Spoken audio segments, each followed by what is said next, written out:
Hello বন্ধুরা, welcome to my YouTube channel. আজকে আমি আপনাদের দেখাবো আমাজন জঙ্গলের কিছু গোপনীয় কথা। ৫ অমীমাংসিত রহস্য যা আপনাকে অবাক করে দিবে। আমাজন জঙ্গল বিশ্বের বৃহত্তম রেইন ফরেস্ট। এটি দক্ষিণ আমেরিকার ৮টি দেশ নিয়ে বিস্তৃত। বৈচিত্র্যময় উদ্ভিদ এবং প্রাণীকুলের জন্য ব্যাপকভাবে পরিচিত আমাজন বন। অনেকে বিশ্বাস করেন আমাজন জঙ্গলে অদ্ভুত রহস্য রয়েছে। বছরের পর বছর ধরে এই সমস্ত রহস্য অমীমাংসিত রয়ে গেছে। আমাজন এলডোরাডো হচ্ছে একটি সোনার শহর যা আমাজন জঙ্গলের অনেক গভীরে অবস্থিত বলে বিশ্বাস করা হয়। এ শহরটি সম্পর্কে অনেক রহস্য রয়েছে, তবে এটা আসলে কি তা নিয়ে কোন ঐকমত্যে পৌঁছানো যায়নি। সর্বপ্রথম স্প্যানিশ ট্যুরিস্টরা এটি নিয়ে গল্প বলা শুরু করে। তারা বিশ্বাস করে শহরটি সোনার তৈরি এবং এখানে মূল্যবান রত্ন রয়েছে।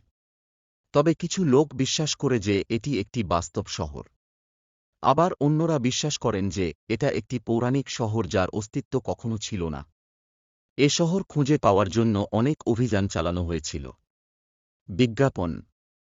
ক্সনমাবাও। আমাজন জঙ্গলে এখন অনেক অজানা উপজাতি রয়েছে। এসব উপজাতি আধুনিক জগৎ থেকে বিচ্ছিন্ন অবস্থায় থাকে। তাদের সংস্কৃতি ও জীবন সম্পর্কে বেশি কিছু জানা যায় না। বাইরের বিশ্ব সম্পর্কে তাদের তেমন ধারণা নেই।